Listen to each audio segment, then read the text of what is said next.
Salut à tous. Les Philadelphia 76ers et les Los Angeles Clippers se sont associés pour nous faire un joli trade il y a quelque temps, puisque James Harden est donc parti du côté de Los Angeles, rejoindre Paul George, Kawhi Leonard et Russ West, entre autres, contre une tripotée de joueurs, avec libération de certains contrats. On parlera de Montrezl Harrell et Danny Green du côté des Clippers, des Sixers, pour faire la place aux joueurs arrivants, parce qu'il fallait un équilibre des contrats. Et cette situation m'a beaucoup intéressé, et j'ai décidé d'en faire une vidéo sous un format qui sera probablement différent de celui qu'on peut avoir d'habitude, puisque le mot d'ordre va être le suivant: une saison pour convaincre, ou bien on est obligé de tout chambouler. Ça, c'est ce qui réunit pour moi les deux franchises. Les Sixers ont beaucoup d'arguments en cette faveur-là. Je vais y revenir dans 2 secondes. Et les Clippers également devraient quand même à un moment donné se rendre compte que une certaine construction d'équipe ne fonctionnera jamais. Donc c'est un petit peu mon idée au départ de cette partie dans laquelle, commençons par les Sixers. Joel Embiid est donc la tête de proue du train Sixers, et c'est la locomotive. On a derrière des contrats intéressants avec Mo Bamba, avec Paul Reed. Paul Reed, un des seuls actuellement encore sous contrat du côté de Sixers au-delà de cette année. Parce que tous les autres, on va le voir juste après, sont en fin de contrat, à part Embiid. Ce sera intéressant. Donc, du côté des postes 3-4, on en a pas mal. Je dis 3-4 parce que tous peuvent éventuellement jouer ailier ou ailier fort. En fait, on est dans une NBA qui ne respecte plus les archétypes des 5 postes de base. Donc, ailier fort, ça joue les deux. Et puis souvent même, on a des mecs qui vont jouer poste 5 par séquence, comme par exemple Marcus Morris, pour peu qu'il ait du temps de jeu. On connaît tout ça. Kelly Oubre, alors malheureusement s'est fait mal récemment. Il y a eu un accident qui est indépendant de sa responsabilité, mais dommage parce qu'il avait fait un énorme début de saison. Il n'est pas blessé là. J'ai démarré sans les blessures de saison. Parce qu'après on sait que c'est la loterie et on peut avoir tout et n'importe quoi. Kenyon Martin est vraiment intéressant selon moi, mais très peu utilisé jusque-là. Très gros physique. Ce joueur a un très gros physique et peut-être pas dans l'adresse absolue, c'est le moins qu'on puisse dire. Mais c'est un joueur intéressant, je trouve. Après, on notera la présence pour encore une année après celle-ci de Jaden Springer. Mais surtout, un très bon joueur que peut être DeAnthony Melton, et sur lequel reposeront pas mal de choses, mine de rien, surtout IRL avec la blessure de l'ami Oubre. Donc voilà, Melton, et puis après, on a l'autre tête de proue des Sixers, Tyrese Maxey. Tyrese Maxey qui arrivera en fin de contrat, là, à l'été 2024, et sur lequel on n'a plus aucun doute. Le maximum va être proposé par les Sixers, accepté, ça va être 5 ans avec même la designated exception, donc il va le faire passer à 30% en sortie 30% du salary cap en sortie de contrat rookie. Il l'aura, c'est une évidence, comme les Sixers l'avaient donné un peu plus tôt à Ben Simmons par exemple. Et on sait que ça avait bloqué d'ailleurs au moment du contrat de l'échange avec James Harden et les Nets. Donc Patrick Beverley peut avoir un rôle, mais à mon sens il est en fin de parcours. Et ce que je peux juste dire, c'est que il me paraît nécessaire d'avoir un équilibre des minutes. On a vu que Mo Bamba par exemple n'a que peu de minutes ces derniers temps, alors qu'au début il en avait un peu. Paul Reed a vraiment tendance à en prendre. Et puis sinon après, on peut répartir comme on veut. Mais moi j'ai remarqué que ces derniers jours, ces derniers matchs, Rob Covington a tendance a démarré, surtout depuis la blessure de Oubre. Moi, je trouve que Covington en renaissance du côté des Sixers, c'est une thèse qui est complètement envisageable, voilà, et que j'envisage complètement. Donc, rotation de base, la voici, vous l'avez eu sous les yeux, et surtout, une fois qu'on en est là, allez regarder ce tableau de plafond salarial qui est quand même fascinant, avec, regardez, pour 2024-2025, seulement 4 joueurs sous contrat. Alors vous allez me dire, les 51 millions de Joel Embiid occupent beaucoup de place. Oui, c'est vrai. Il faudra surtout penser au fait que devra être renouvelé avec un salaire aux alentours des 30 millions, ou peut-être même un peu plus, avec l'inflation du cap space, Tyrese Maxey, voilà. Par contre, Toby Harris, en fin de contrat, Kelly Oubre ira sûrement chercher beaucoup plus d'argent, soit ailleurs, soit aux Sixers, on ne sait pas. Kenyon Martin, fin de contrat. Morris, expirant. Covington, expirant. Melton, Beverly, Bamba, Batum. On a pas mal de vétérans dans le lot, regardez, c'est une équipe sur laquelle on a 3 joueurs au-dessus de 34 ans ou plus. On a Rob Covington et Toby Harris qui sont quand même pas tout jeunes. Bref, il y a possibilité à l'issue de la saison 2023-2024 de refondre cette équipe et d'aller par exemple chercher sur le marché de la free agency un très bon joueur, voire le joueur qui manque selon moi à ces Sixers pour arriver à faire quelque chose de grand et aller chercher ce titre qui leur manque tant. Donc Embiid, Maxey, pour moi, sont les 2 intransférables. Inutile d'aller chercher comme ça à bouger l'un des deux pour le moment. Après, on a entendu des bruits, mais moi je n'y crois pas. Je ne crois pas que Embiid soit proche de demander son trade à ce stade-là. S'il fallait chercher des candidats au renforcement de l'équipe, je pense que, évidemment, on exclurait les postes des postes 5. Il faudrait soit aller chercher un meneur. Alors, on va évacuer tout ce qui n'est pas réaliste. Donc, voilà, il y a plein de gens qui, soit pour des raisons où ils sont le visage de leur franchise, comme Doncic ou Booker ou Steph Curry, soit parce qu'ils viennent d'être transférés, comme Lillard, soit et qui reste du contrat, soit comme Shai Gilgeous-Alexander, ils sont la tête d'affiche de leur projet. Donc Ja Morant, c'est la même chose en dépit de sa suspension. Haliburton, limite, on commence à penser la même chose. Donc voilà, il peut y avoir pas mal de joueurs qui sont éliminés en fait des possibilités de faire venir X ou Y. Surtout que Maxey en meneur, moi je pense pas que ce soit vraiment son poste. Je pense que c'est plus un poste 2. Mais pour autant, si on lui met un poste 2, on va dire gestionnaire occasionnel à côté, ça peut être pas mal. Jrue Holiday, c'est pareil, on oublie. Il y a plein de pistes qui sont complètement à oublier. Et puis après, il reste des opportunités. Mais vous voyez, au poste de meneur, vous tombez rapidement dans une impasse. Moi, j'avais toujours pensé que Chris Paul pouvait éventuellement aller comme ça faire bénéficier de son talent de stratège à une équipe comme les Sixers, mais ça s'est jamais fait. Donc voilà, ce sera compliqué. Lonzo Ball malheureusement est blessé de manière un petit peu trop grave et trop longue pour que même son avenir en NBA ne soit pas questionné. Markelle Fultz, il est difficile d'envisager un retour.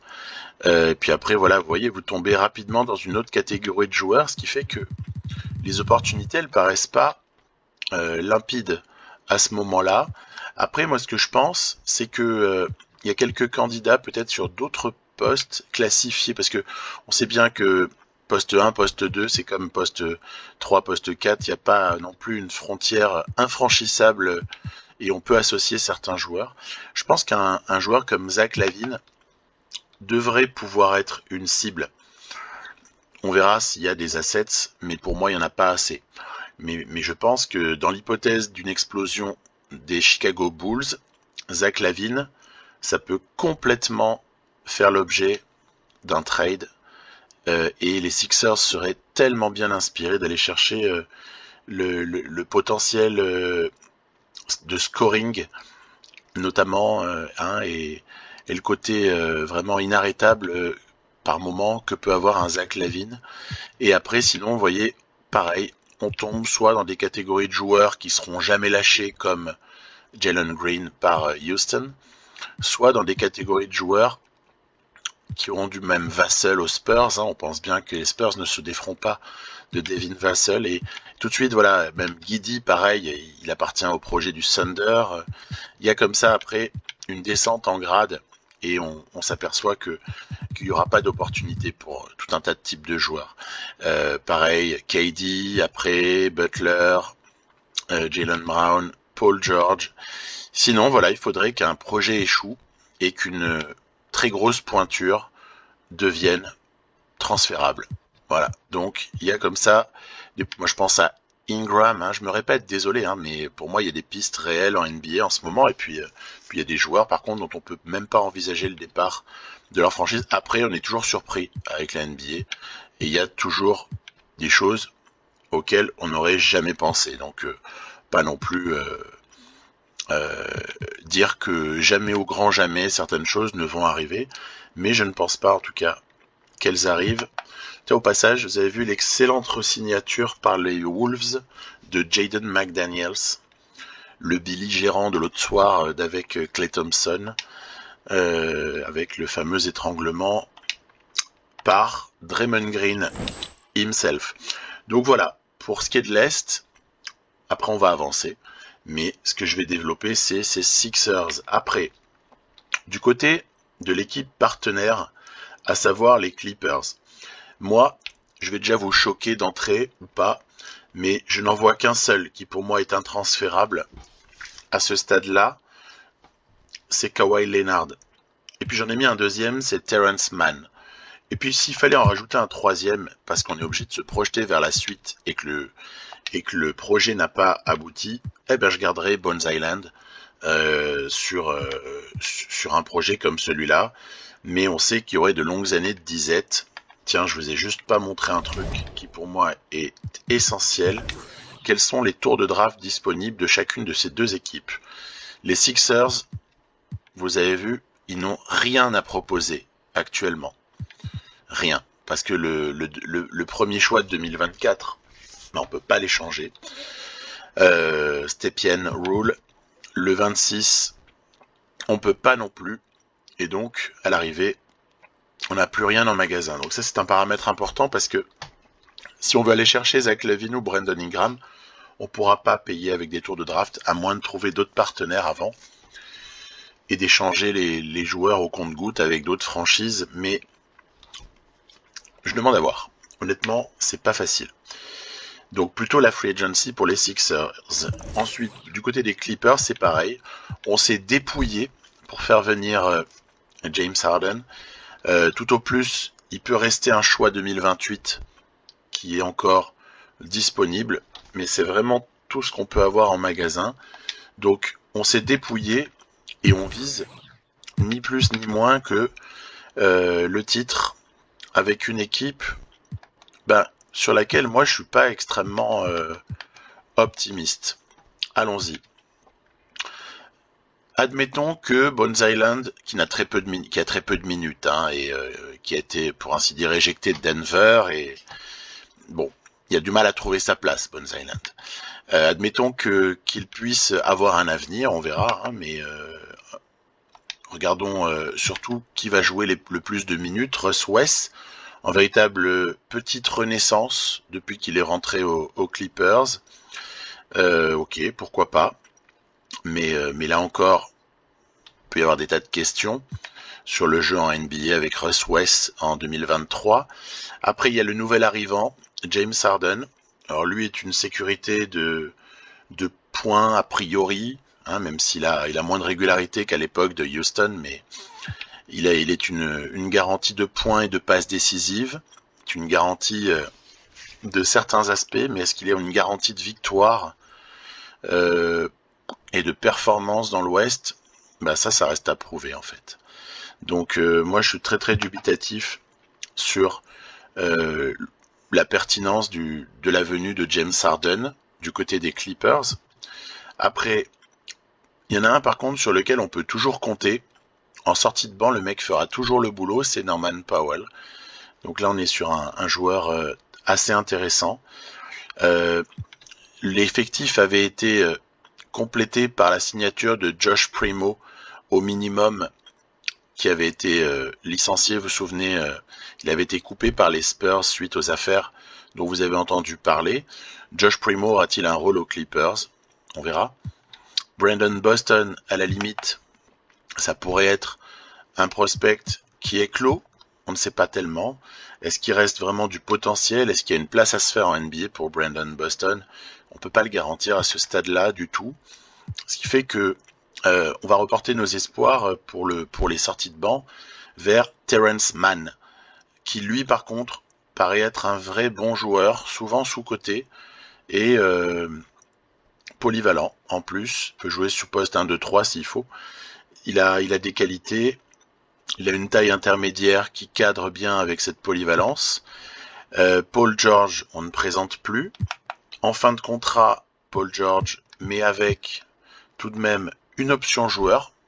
La prendra-t-il? Ce sera toute la question en fait.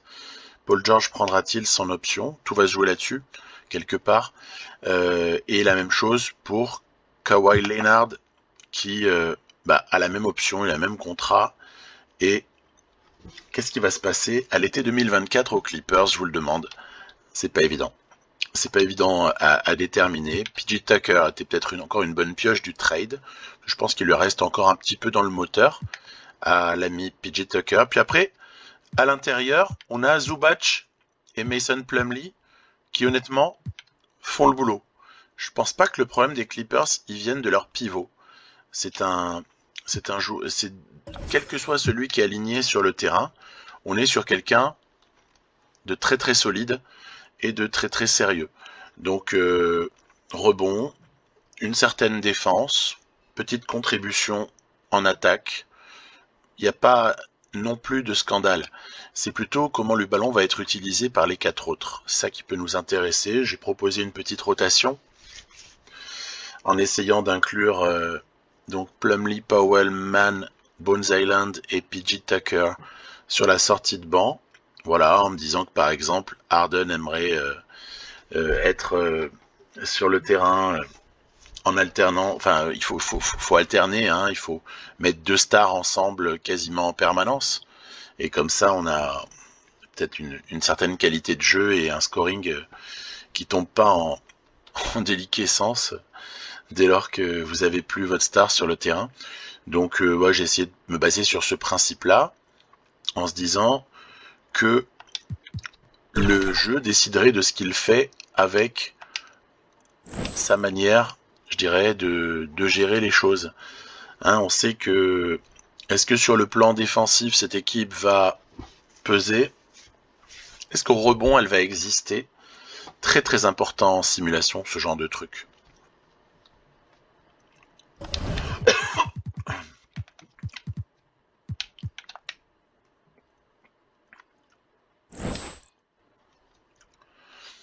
Et donc le mieux à faire, c'est d'envoyer. Et vous voyez, je suis pas dans un mode aussi progressif que ce que je vous montre d'habitude. Je suis dans un mode, beaucoup plus direct, où on va regarder les choses. Alors est-ce que Jason Tate et Victor Oladipo peuvent apporter quelque chose à la rotation des Clippers? Je n'en suis pas convaincu à ce stade-là.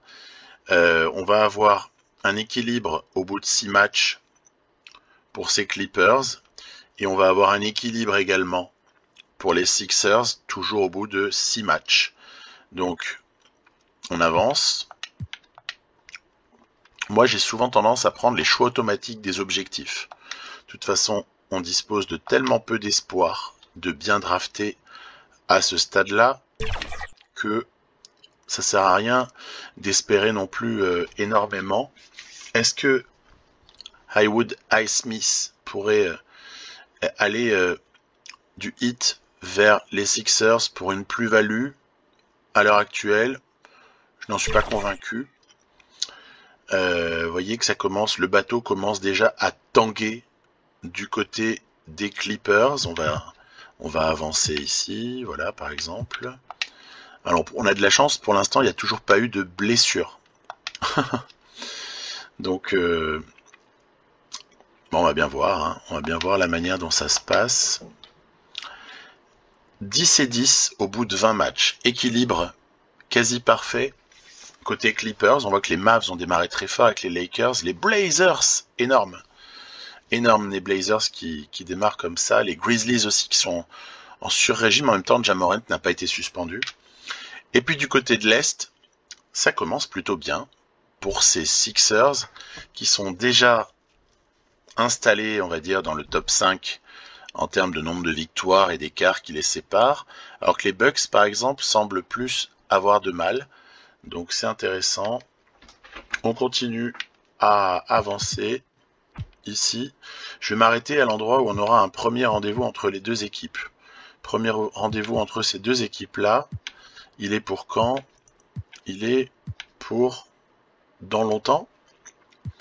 On va regarder, ça va être là à la fin qu'on va avoir ça, ou bien, oui, Sixers une fois, et Sixers deux fois, d'accord. Les deux équipes vont se jouer en mars, le 24 et le 27 mars. Ok, donc ça permet d'en savoir beaucoup plus sur chacune des deux équipes d'ici là, sachant que pour moi c'est un projet qui doit, sauf signature de gens qui ont été coupés au mois de février, mars, là, comme vous savez.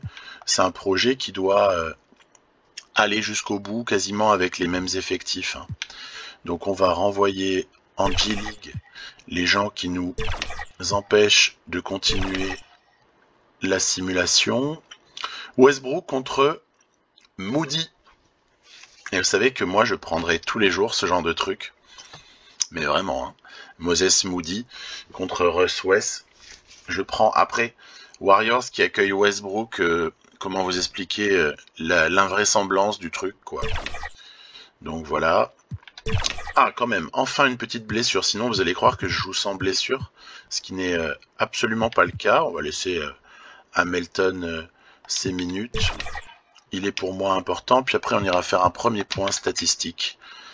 Paul George, entorse de la cheville gauche. Définir la rotation manuellement. Vous voyez, dès qu'on a des blessures, il va nous falloir des petites solutions de repli. Alors, par exemple, ce que j'aime toujours faire, tac, dans ces cas-là, c'est donner un nom à ma rotation de base. Et puis, une fois que j'ai donné un nom, eh bien, on peut enfin la modifier. Donc il va falloir sucrer les minutes de George. Alors là, la solution naturelle, elle est assez facile à trouver. C'est une prise des minutes par... Allez, on va tabler sur Brandon Boston, qui absorbe les minutes de Powell. Et Powell qui prend l'intégralité des minutes de Paul George. Ça paraît très convenable. Et c'est amusant, je ne sais pas si vous avez vu, mais du côté, je fais une parenthèse, je profite de l'occasion pour observer une chose, c'est que du côté du Orlando Magic, eh bien, au moment où Markelle Fultz, qui était starter en début de saison, au moment où Markelle Fultz se blesse, la rotation n'a pas été modifiée. Ils ont fait rentrer simplement dans la rotation quelqu'un, le jeune rookie là, j'ai plus son nom en tête, mais ce jeune rookie, comment s'appelle-t-il, qui pourrait être prometteur en plus, effectif. Voilà, Anthony Black En fait, le mec a pénétré dans la rotation, à peine marqué le full, il a pris les minutes de fulls, et Cole Anthony est resté en sortie de banc. Donc, c'est aussi une école, hein, en termes de gestion. Tu changes pas tes rotations sorties du banc et tu changes juste le titulaire. Moi, vous voyez, avec les Clippers, j'ai choisi plutôt de quand même transférer des minutes à Norman Powell. Donc, retour de l'ami Melton. On simule. Voilà. 17 et 9 pour les Sixers à ce stade-là. Si c'est pas un bon début de saison, ça, puis d'ailleurs un peu en cohérence avec ce qu'on peut projeter pour eux aux alentours du 20 décembre. Hein. Pas d'incohérence particulière. Très bien, une équipe qui se comporte très très bien à l'Est, qui joue les premiers rôles. On voit que Celtics et Bucks suivent immédiatement derrière. On est assez satisfait en fait d'avoir ce type de simulation par le jeu. Que se passe-t-il en ce moment du côté des Clippers? Ils commencent à passer au-dessus de la barre des 50%. Très bien. Très très bonne chose. Il y a notamment 7 victoires dans les 10 derniers matchs à ce stade-là. Je continue donc. J'ai tendance à m'opposer souvent aux transferts qui sont proposés par le jeu. Non pas que je m'oppose systématiquement, mais que comme ils sont souvent un petit peu bidons, je préfère annuler. Refuser en tout cas, donc je les contrôle. Alors là, une mauvaise nouvelle, puisqu'il y a blessure de Kenyon Martin pour un bon moment. Donc là c'est pareil, je vais sauvegarder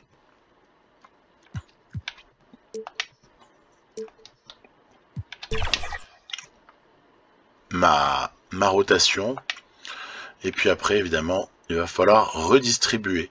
Alors redistribuer les minutes de Kenyon Martin, ce n'est pas trop difficile. On peut demander par exemple à Oubre. Allez, tant pis, je mets Beverly un peu. Mais je suis pas trop fan de ce qu'est devenu Beverly avec le temps. Donc c'est pour ça que j'ai tendance à pas me jeter sur l'option de prime abord. Après, il faut donner des minutes à l'aile. Et à l'aile, je pense que l'un des deux vieux peut faire l'affaire. J'ai vu l'autre jour Batum jouer en 3. Donc pourquoi ne pas envisager d'inclure Marcus Morris à ce moment-là dans la rotation pour des minutes supplémentaires. Et puis ce qui fait mal au cœur aussi, c'est que dans ma proposition de rotation, je trouve que Reed mériterait mieux en termes de nombre de minutes, parce que honnêtement le mec contribue et il est, je le trouve très intéressant, hein. Le mec est ascendant, hein. Donc voilà une proposition de remplacement des minutes de Kenyon Martin, qui d'ailleurs inexplicablement ne joue pas. Je suis assez sidéré. Hein, j'aurais pu donner des minutes à Springer, hein, mais désolé, mais là on essaye de gagner, donc il faut absolument se donner les moyens de faire au mieux.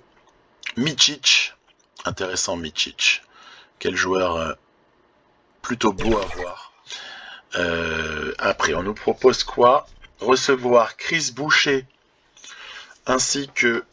Ah mais là c'est Jalen McDaniels des Raptors, celui qui était à Charlotte avant. Donc ça c'est pas une bonne option pour nous, surtout en échange de Melton et Covington, quoi. Donc là c'est vraiment le trade où on prend à peine le temps de dire non, tellement c'est pas souhaitable. On est à 22 et 11 désormais du côté des Sixers. On est à 17 et 16 du côté des Clippers, donc c'est vraiment fragile, hein. En termes de stats, moi ce qui m'intéresse c'est surtout les stats d'équipe. Stats de l'équipe, voire stats pour 100 possessions, c'est ça qui m'intéresse le plus. Donc, évaluation offensive. Où en sont nos deux équipes? Les Mavs, Nuggets, Bucks, tout ça, ça caracole. Oh, les Trailblazers qui sont 4e efficacité offensive. Waouh. Donc, réponse. Les Sixers sont 7e. Plutôt donc une bonne efficacité offensive. Et les Clippers sont 16e. ça fonctionne pas aussi bien.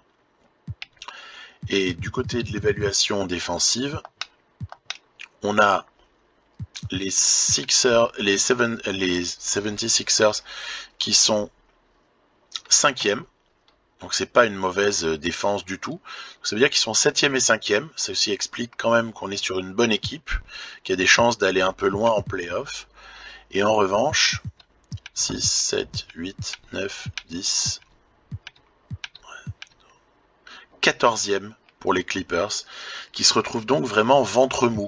15e et 14e en termes d'efficacité offensive et défensive. Après, en termes de stats de joueurs, à mon sens, c'est moins palpitant, parce que vous avez nécessairement un éclatement de l'utilisation des ballons, vu qu'il y a 4 mecs qui peuvent l'apporter avec pas mal de succès. Ce qu'il faut plutôt voir, c'est les temps de jeu, ok, et voir l'efficacité à 3 points. Westbrook, il vaut mieux pas qu'il shoot. En revanche, les 3 autres sont au-dessus de 40%, avec même un excellent 43% de James Harden. Donc là, on est vraiment pas mal. Et en plus, George en prend 8,3, Harden en prend 7,1. Ok, c'est pas mal. C'est pas mal.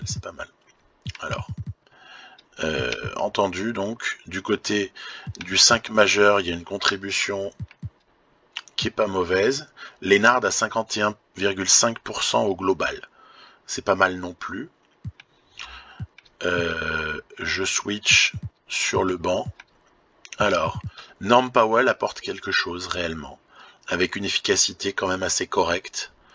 Après, malheureusement, pour ce qui est de Terrence Mann, c'est un petit peu moins efficace. Dommage. Ok. Après, même chose, même question du côté stade joueur pour les Sixers. Stade joueur pour les Sixers, on a un homme qui écrase tout.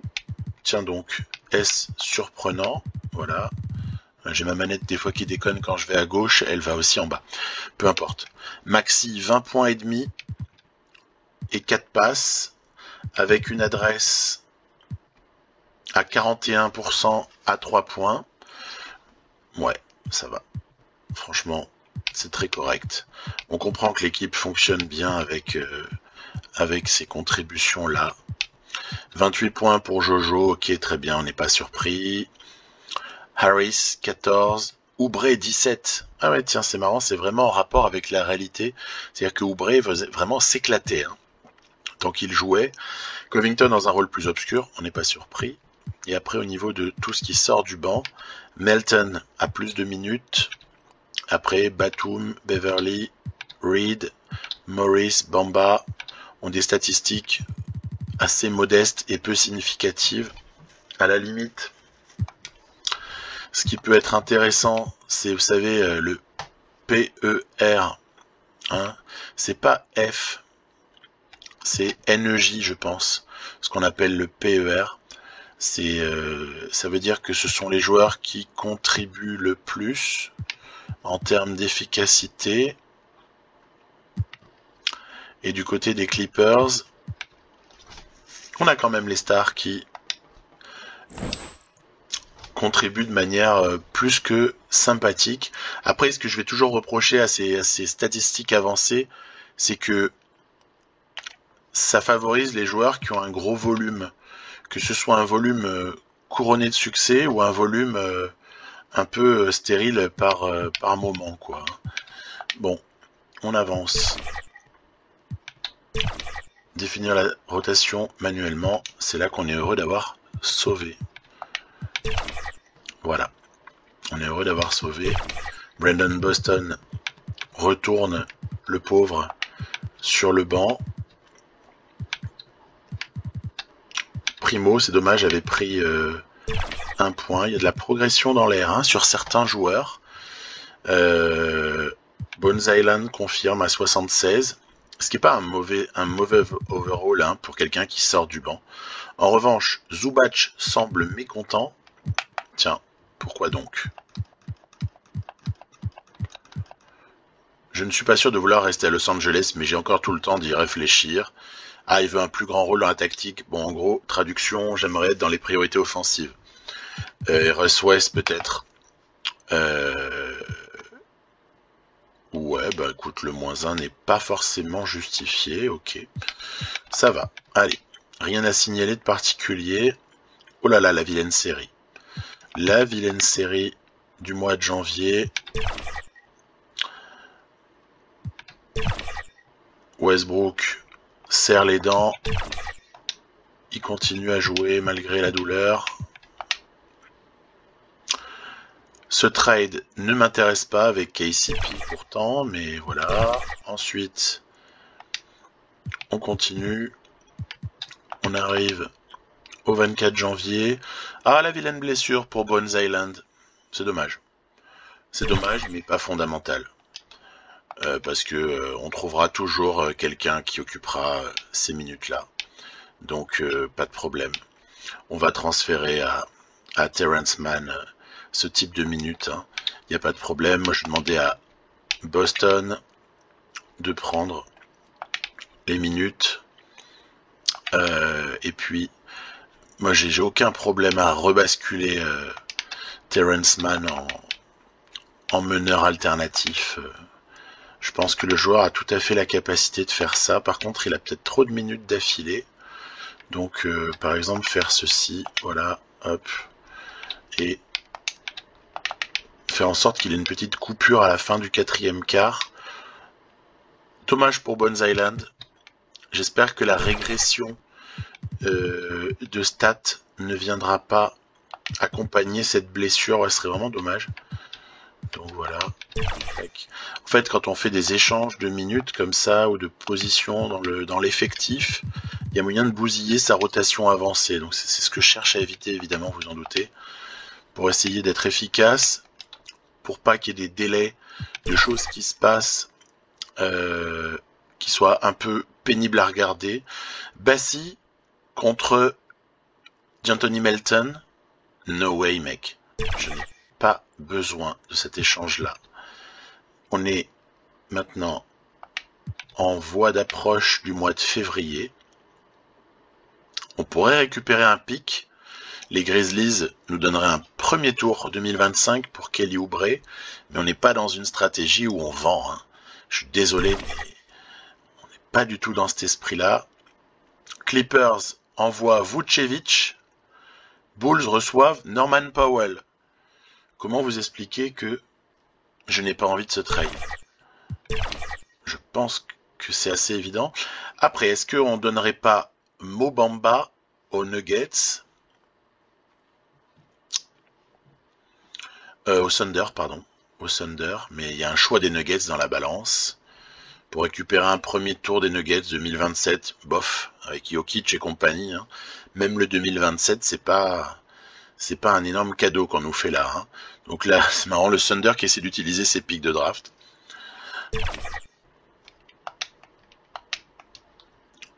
Et on arrive à la proposition rigolote du moment, qui est retour de Tobias Harris au Magic en échange de Fultz et Isaac. Pas mal ça, Ça, je vous avoue que ça aurait pu me tenter. Parce qu'une raquette avec Isaac et Embiid sur NBA 2K, c'est un peu dur à attaquer. Mais bon, je pense pas que dans l'immédiat, ce type de choses puisse se faire. On est au 1er février. Les Clippers ont un bilan légèrement positif. Mais ce sera la lutte pour une place dans les 6, puisque actuellement 6e. Donc ça va être bien difficile de lutter avec Suns et compagnie. Et pendant ce temps-là, les Sixers sont toujours dans le trio quatuor de tête, avec 30 et 17, ce qui est vraiment pas mal.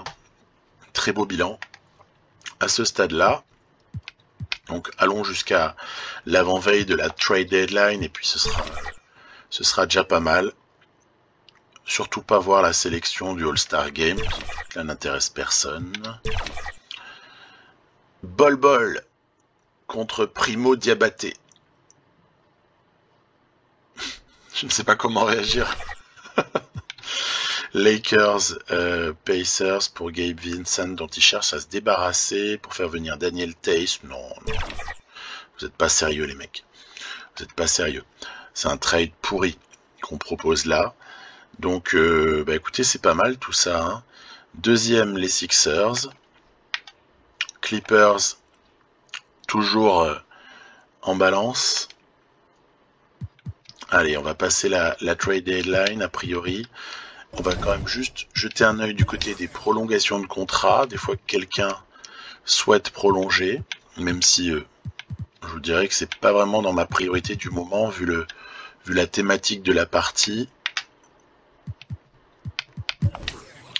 Qui voudrait re-signer ici?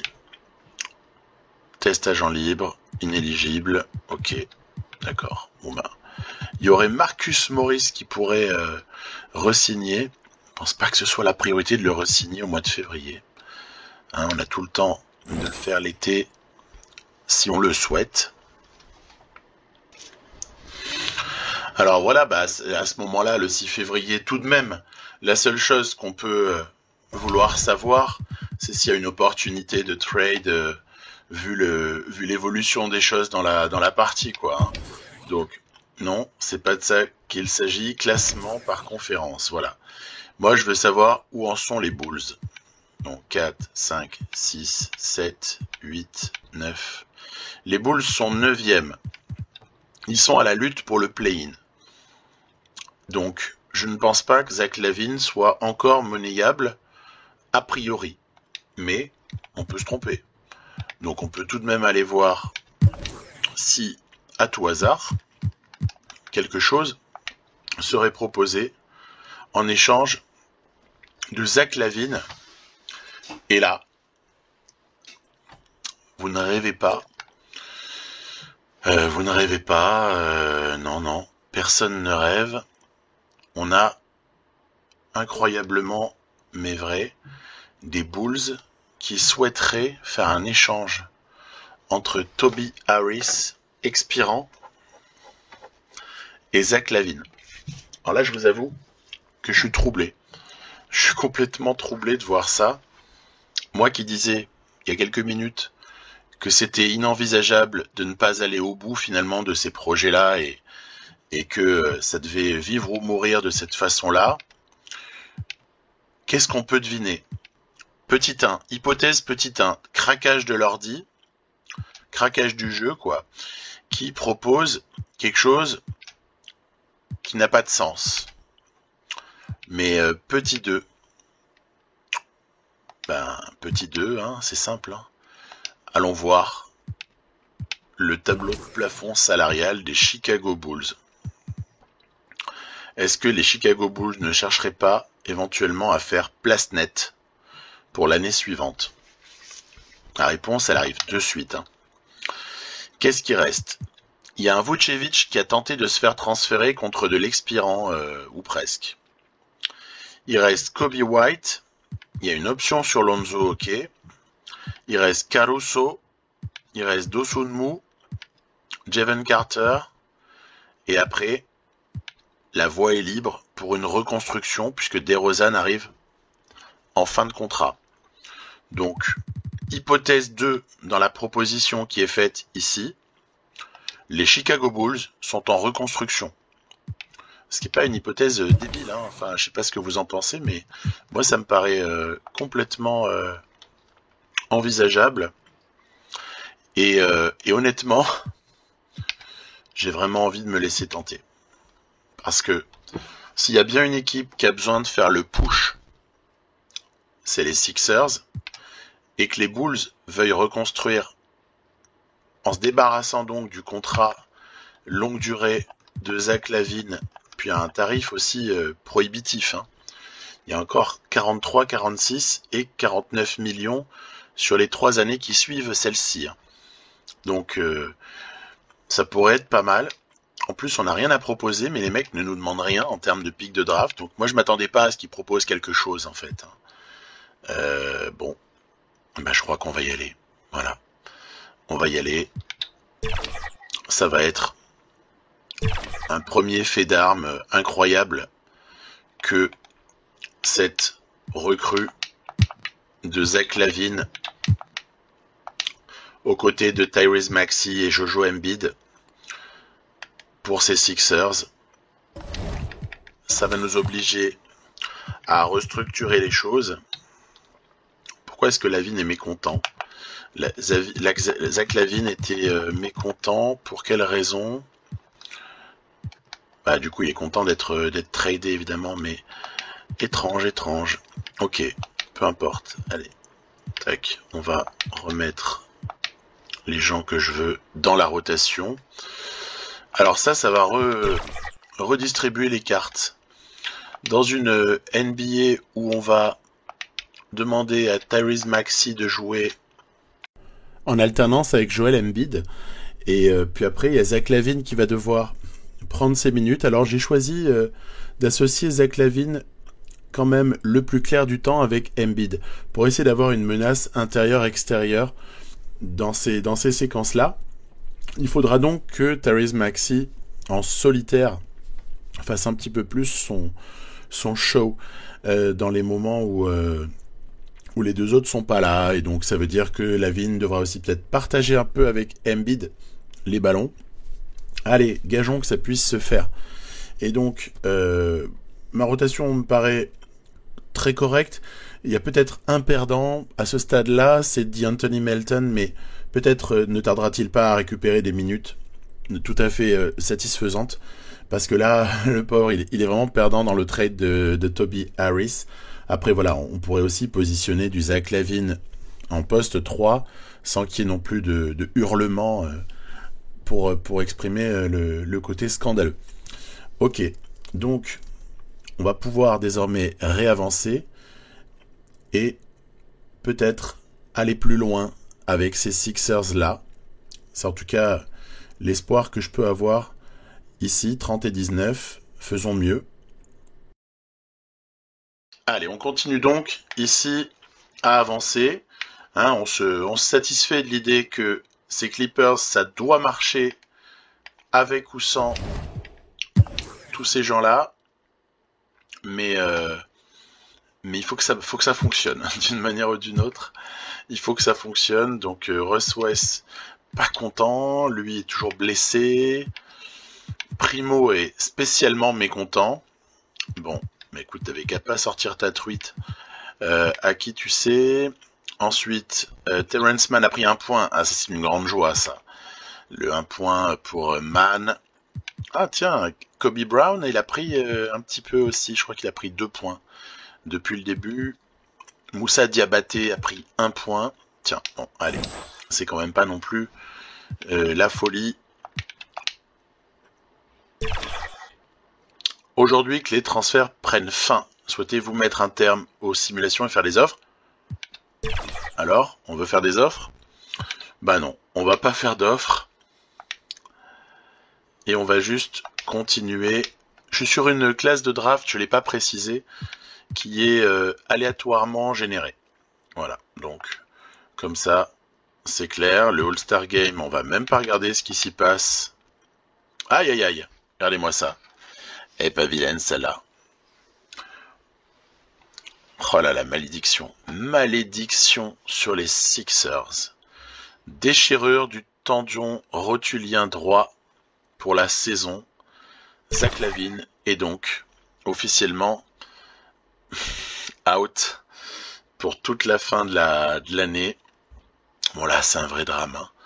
Là on n'a pas de mots pour décrire une telle situation, tellement ça fait mal. Tiens, c'est marrant, ils m'ont remis Korkmaz, alors que je voulais avoir plutôt Springer. En modifiant l'information, ok, j'ai compris, ça va. Ok. Donc moi je vais donner des minutes à Springer, mais je vais utiliser Korkmaz pour pas tout bousiller. Donc Springer va récupérer un peu des minutes dans l'histoire. Pourquoi?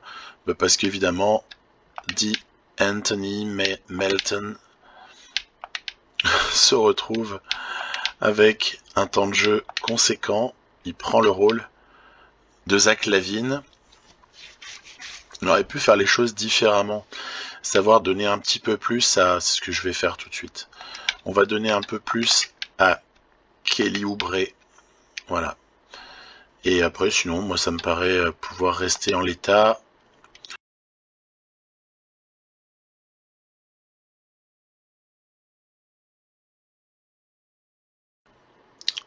On continue. On continue donc on continue l'horreur. Voilà, je vais faire juste ça. Ah oui, c'est vrai, je supprime la rotation avancée si je fais ça. Donc, ouais, c'est toujours les moments un peu relous en fait du jeu. Charger rotation. Et on veut donner juste, nous, les minutes à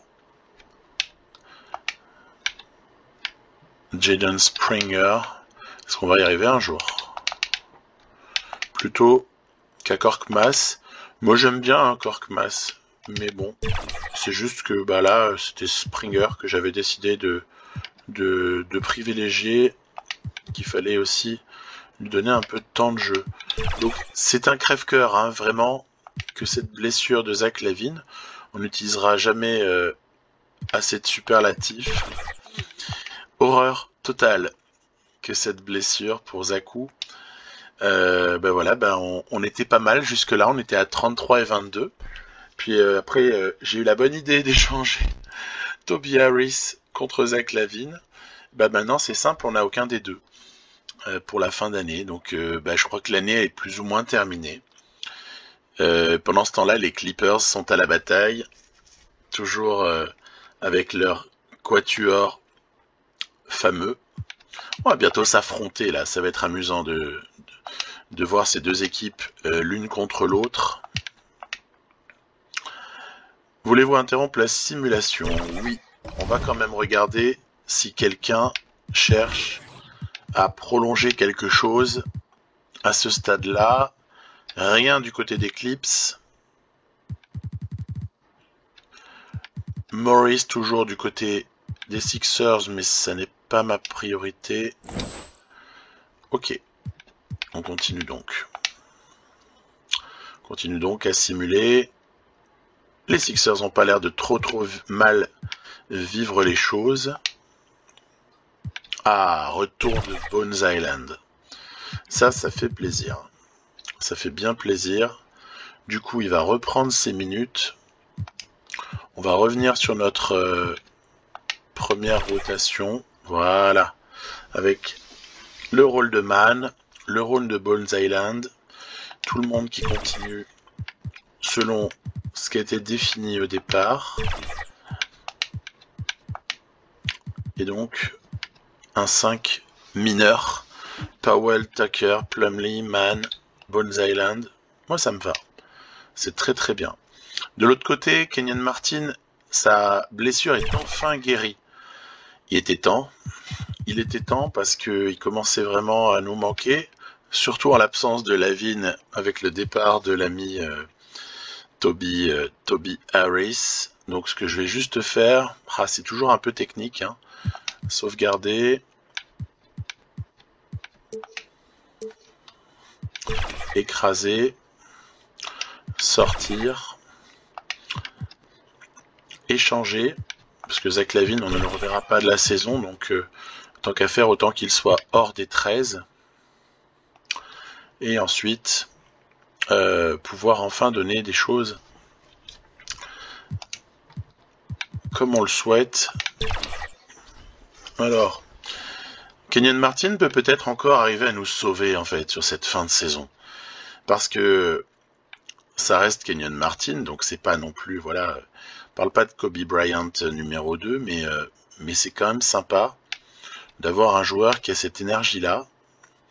Alors, par exemple, on peut demander de prendre une partie des minutes de Nico, une partie des minutes de Rocco, là, voilà, on peut lui prendre ces 3 minutes-là. On peut prendre aussi 3 minutes là. Et on peut aller piquer... piquer quoi? Pas évident, hein. Pas évident d'aller piquer quand même trop de minutes. Bon allez, je reste comme ça. Il a 12 minutes. Il va pas nous sauver. Mais bon, c'est quand même déjà ça. On a le retour de Kenyon Martin, qui n'est pas forcément une mauvaise nouvelle. On continue. Robert Covington, torsion du genou droit. Allez, blâme. Eh ben, il va falloir repenser tout ça, hein. Comme d'hab. Allez, tiens. Et si on demandait à l'ami Nico de nous faire le starter là pendant quelques temps et qu'on absorbait la blessure de Covington avec Marcus Morris qui a plus de minutes, avec Kenyon Martin. Alors, je suis embêté parce que j'aurais aimé lui mettre des minutes de poste 3, les voilà, et tout en laissant des minutes ici. Et qui va finir le match à la place de Rocco? On va prendre notre petit Frenchie. Notre petit Frenchie que vous avez deviné. Hein, tac, et Nico, il termine. Bon, ça vaut ce que ça vaut. Mais il faut bien s'adapter à tout ce qui nous tombe sur la figure. Saison donc quand même marquée par les blessures. Du côté de ces Sixers, on en arrive à faire jouer Batum, titulaire. Pourquoi pas après tout, hein. De toute façon, titulaire, machin, ça veut plus dire grand chose désormais. C'est pas comme au foot ou au rugby, hein, et encore au rugby il y a plein de remplacements possibles, mais titulaire, parfois certains joueurs non titulaires ont un rôle plus important que ceux qui sont titulaires. Vous voyez, c'est intéressant. Premier, Celtics au 22 mars. Deuxième, Bucks. Troisième à la lutte, Sixers Heat. Et derrière, il y a déjà 2 matchs d'avance sur les Hawks, Cavs, Raptors, Knicks. Donc la situation de cette Est, on s'effondre pas, hein, sans Zach LaVine ni du coup Toby Harris. On s'effondre pas du tout, mais on sent bien qu'on va taper dans un plafond, hein. C'est une évidence. Et du côté des Clippers, il y a une vraie tendance qui se dégage, c'est qu'il y a maintenant 2,5 matchs d'avance sur le 8e. Le playoff se rapproche, 2 matchs d'avance sur les Grizzlies qui sont 7e. Playoff direct peut-être se rapproche pour les Clippers, mais les Trail Blazers qui sont 2e, vous y croyez, vous? Bref, mais j'ai du mal à y croire, parce que pour jouer avec eux... Oh oui, on a perdu contre les Blazers. Les Blazers sont injouables. Ayton, Sharp, Williams, Simons, Brogdon, Jeremy Grant. Oh, le partage de minutes là, sur 8 joueurs. D'accord, bon, je crois que de toute façon, ces Clippers, tout le monde est prêt à leur rouler dessus, malheureusement. Et donc, on arrive à ce choc. Choc absolu. Sixers à 41-29, 4e désormais de l'Est contre Clippers. 37 victoires, 32 défaites, à la lutte totale pour conserver une place dans les 6. Alors on fait quoi? On joue avec qui? Eh bien, j'ai décidé de jouer avec les Clippers puisqu'ils reçoivent. Voilà, ça vaut ce que ça vaut comme argument, mais c'est ce que j'ai choisi de faire. Puis après, c'était aussi un petit peu intéressant pour moi de voir manette en main ce que donne cette association de 3 gros scoreurs potentiels et finalement 4 porteurs de balles. Donc, pas évident à voir. J'arrivais pas trop à me projeter. Après, j'ai fait des doublettes. C'est-à-dire qu'on aura... à des moments, on aura Westbrook et George sur le terrain, et puis à d'autres moments, on aura Harden et Leonard associés.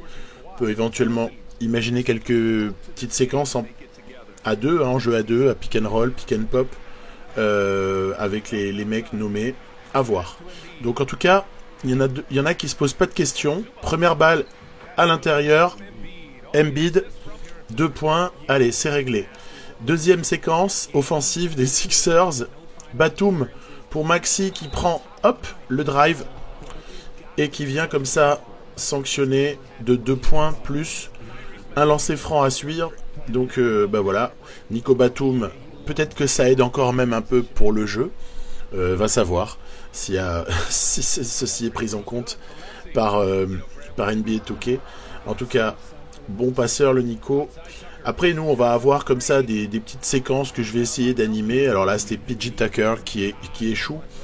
On va surtout avoir un début un petit peu difficile, une première mi-temps hein, essentiellement, sur laquelle bah, on se fait un peu piétiner à l'image de ce dunk monstrueux de Jojo sur son ancien coéquipier PJ Tucker. Donc bah voilà. Après ce que j'ai remarqué aussi, c'est que les séquences où Embiid n'est pas sur le terrain sont quand même plutôt à notre avantage. Là vous voyez, je suis venu faire un peu comme une prise à deux, hein. Même si c'était pas phénoménal, ça a quand même permis de faire échouer l'attaque des Sixers. Après on cherche des passes, voilà, ici profite quand Jojo Embiid n'est pas sur le terrain pour venir un petit peu plus marquer de près. Et c'est Zubac. Après il y a Westbrook dans son style le plus pur. Ouais bah regardez le style Westbrook, ça va être surtout tu te prends un panier en contre-attaque parce que repli défensif quasi inexistant et Embiid à 0 degré, heureusement c'était pas à 3 points. Et après bah il y a comme ça aussi une orgie offensive signée par les Sixers. Celui-là est vachement beau je trouve. Voilà. Magnifique. Magnifique. Oubre avant, Maxi sur cette action-là. On va réagir à un moment donné en deuxième mi-temps par l'intermédiaire de la doublette Harden à la passe, Leonard à 3 points. Donc ça c'est encore assez faisable, c'est de l'argent en banque. Zubac peut venir comme ça sanctionner toujours les moments où Jojo Embiid n'est pas là. Et puis on a toujours l'outil lancer franc provoqué par l'ami Harden. En plus c'est pas de Beverly, son ami intime, qui vient comme ça faire cette faute. Donc c'était assez rigolo la séquence, c'est pour ça que je vous l'ai choisi au montage. Et regardez, mine de rien, on revient là, hein. 43-42, il reste 4 minutes à jouer. On se dit que tout est possible. Tout est possible pour une équipe à droite, pas pour une équipe maladroite comme je viens de l'être ici avec PG. Voilà, on laisse trop les choses. On laisse trop les choses se faire. Il y a cette séquence ici autour des 2 minutes qui est complètement dingue. Et où finalement on échoue une fois par George, une fois par Kawhi ici, bien contesté par Jojo Embiid, et ça se termine par un 3 points de l'inusable Kelly Oubre. Donc vraiment, je suis nul sur cette fin de match avec la manette, puisqu'on avait encore même l'occasion ici de revenir à égalité à presque 50 secondes de la fin, et ce sera un match qui sera plié encore une fois par Oubre. Voilà, bon, bah c'était pas inintéressant à jouer. Ça m'a donné des petites idées, des petites envies pour la suite. Premier match joué avec les Clippers. Toujours pas joué avec les Sixers. Mais, petite constatation, Sixers viennent confirmer qu'ils ont un meilleur bilan en tout cas que les Clippers. Vous voyez, j'ai pas été forcément super maladroit à l'extérieur avec ces Clippers. En revanche, dès qu'on a essayé de prendre du 2 points, on a été contesté, et même dans la raquette, on a eu du mal à venir marquer de près. On a senti hein, l'influence de Jojo. C'est vraiment intéressant. J'ai senti une pression défensive. Je vais pas vous mentir. C'était assez fort. Et donc, Embiid, très bon match. Oubre, que dire. Maxi, à son niveau, quasiment triple-double. Magnifique. Bon, et ben maintenant, il faut terminer la saison. Donc, je vais repasser dans le jeu pour commenter en même temps.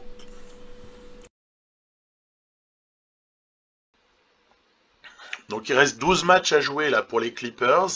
Il en reste peut-être 11 pour les Sixers. On va un petit peu avancer. Je vais pas jouer hein, le deuxième match, hein, celui du 27 mars. On va attendre d'être en playoff éventuellement pour avoir quelque chose de plus succulent à proposer. On va avancer d'environ peut-être 2 semaines. Aïe aïe aïe. Et là vous voyez le mal absolu qui ronge ces Clippers depuis que la paire Kawhi ainsi que Paul George avait été constituée. Ce mal, on en a un aperçu ici qui est plus que clair. J'ai une mauvaise nouvelle à vous annoncer. On est dans la merde, en fait. On est dans une très très grosse difficulté. Donc, moi, ce que je vois à la limite ici, parce que Kawhi, c'est fini pour la saison, hein, à ce stade-là. On va ouvrir le banc. Hein. On va ouvrir le banc avec Norman Powell qui va prendre les minutes de Paul George. Et puis, je vais faire un truc que j'aurais pas imaginé faire il y a 5-6 ans, mais qu'on peut tout à fait imaginer en NBA de nos jours. C'est que je vais demander à Paul George de jouer au poste 4 exactement sur les minutes que Kawhi Leonard avait auparavant. Alors en plus c'est pénible parce que ça va nous créer une forme d'obsolescence dans les qualités athlétiques de Kawhi Leonard. Hein. Donc là vraiment encore un coup dur. Hein. Vraiment là on se mange une blessure assez impactante. On aurait pu donner peut-être des minutes à d'autres gens, hein, mais en tout cas voilà, moi j'ai choisi de faire ça et peut-être de privilégier la piste Boston, même si je ne sais pas en fait hein, s'il a vraiment quelque chose à proposer. Donc voilà, finalement dans pas longtemps Josh Primo va pouvoir jouer. Hein. Il n'y aura pas de souci. On continue en espérant qu'on va pas payer trop cher, mais si, hein, on paye très cher. On va payer super cher tout ça. Aïe aïe aïe aïe aïe aïe. L'ami Covington récupère ses minutes ici. Donc avec un peu de chance, on va pouvoir charger quelque chose qui a été fait juste avant, c'est-à-dire la formation sans Zach LaVine, mais avec l'ami Kenyon Martin. Donc là pour le coup, ça nécessite un petit ajustement. Petit ajustement parce que Martin, je le vois plus en 3-4. Hein, et par contre, Springer, ça, si je lui donnais si j'enlève les minutes de Springer, ça va être des minutes qui vont tomber au poste 2. Donc on va juste faire un petit décalage comme alors voilà, c'est ma manette qui fait des siennes. Voilà. Ça va être corrigé très très rapidement. Donc sur les minutes de Springer, on va mettre Kenyon Martin. Et puis du coup ici il y a une petite anomalie qui est apparue. Voilà. Et je pense à ce moment-là plutôt récupérer les minutes de Oubre sur le temps de jeu de Jaden Springer. Qui va quand même, pour lequel il va quand même subsister un peu de marge. Alors par exemple faire ceci est envisagé. Voilà, à savoir partager les minutes restantes, puisqu'on a affaire à un énorme Kelly Oubre après tout. Après tout, pourquoi pas. Allez, on reste comme ça. Donc, y en a un du coup dans l'affaire qui a plus de minutes. C'est l'ami Jaden Springer. Tiens, Korkmaz a un peu progressé, non? Ou alors c'est moi qui me trompe. J'ai l'impression qu'il a un peu progressé. Toutefois, regardez, Sixers, ça a chuté. Hein.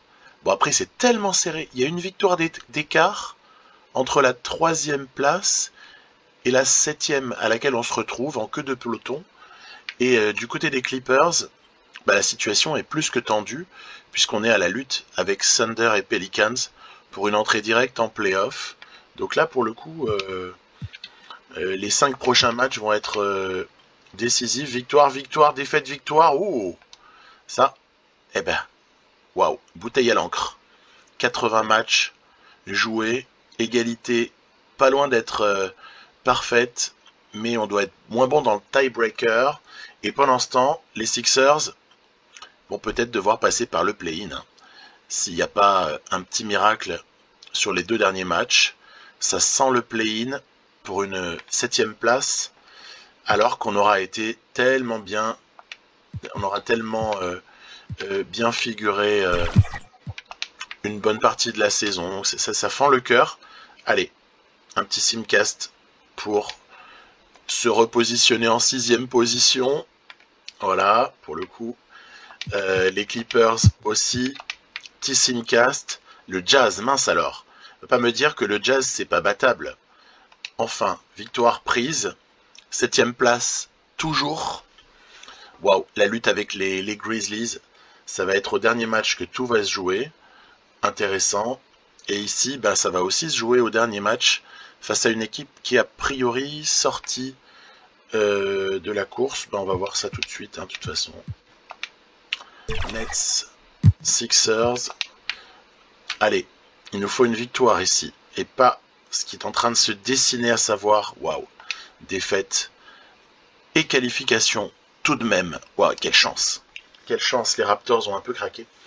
Donc les Sixers sont en play-off directement avec 47 victoires. Après, la première place, c'est à 51 victoires. Donc vraiment, Zach LaVine et son absence nous auront fait un mal de chien. Pendant ce temps-là, à l'ouest, tout se joue sur un seul match. On va me dire, oui, joue-le. J'ai bien envie de le simuler en vérité. Afin de... Attends, on va faire un truc, allez. Hop, on fait jouer. Du coup, automatiquement, ça en simule d'autres. Ah bah non, Grizzlies vont jouer derrière. Ok. Allez, simcast. Simcast. Si cette équipe des Clippers n'est pas capable de taper les Rockets, alors elle ne doit pas aller en playoff. C'est une victoire. Luka Doncic, MVP. Holmgren, rookie de l'année. Et le pire, c'est que c'est pas forcément improbable.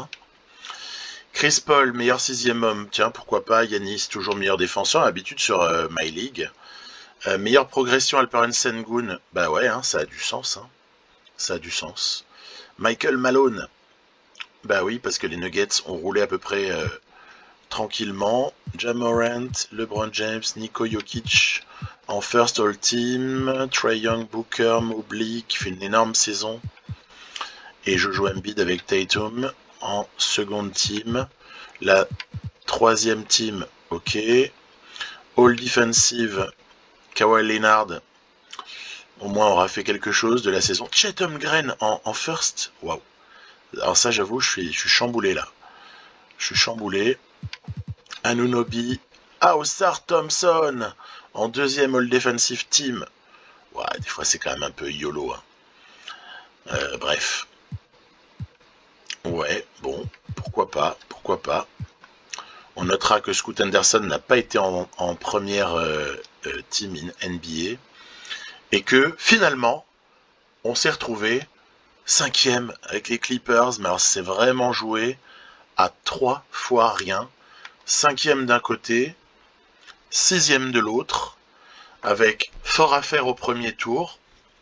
Bon, mais écoutez, je vous propose d'en rester là pour cette vidéo-là et de continuer très bientôt sur le même format. Mais je n'oublie absolument pas les Blazers pour lesquels j'ai déjà une trentaine de minutes montées à vous proposer. Mais toutefois, on continuera aussi ici parce que je voudrais aller vite sur cette partie-là. Peut-être prendre plus de temps pour l'intersaison. Bref, on verra un petit peu le format. Vous me direz un petit peu ce que vous en pensez. De lancer une deuxième histoire en My League, toujours autour de ce trade de Harden. Donc, on a bien compris. Voilà. Je vous dis à bientôt. Et bon match à tous, comme dirait l'autre.